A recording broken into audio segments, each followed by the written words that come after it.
कौमी असम्बली इजलास में नाराजगी का इजहार करने वाले खालिद मकसी और असलम भूतानी की वज़ीर आज़म शहबाज शरीफ से मुलाकात करने वालों में तारिक बशीर चीमा भी शामिल।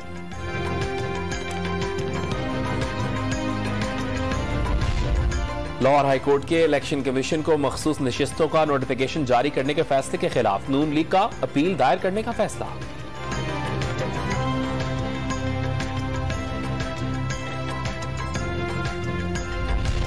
अफगानिस्तान से दरामदशुदा कोयले की नकलो हमल का निजाम बेहतर बनाने और डॉलर के बजाय रुपए में दरामद करने की मंजूरी दे दी गई।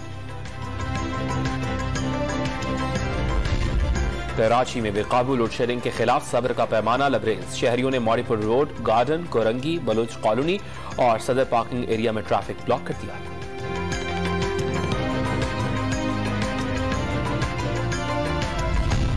रावलपिंडी और इस्लामाबाद पुलिस और हसास इदारे की बड़ी मुश्तरका कार्रवाई। एडिशनल आईजी के भाई और पुलिस अफसरान को शहीद करने वाला डकैत बिलाल साबित मुकाबले में हलाक। और अमेरिका ईरान जौहरी मुआहदे से मुतालिक 2 रोज़ा मुज़ाकरात कल से कतर में होंगे।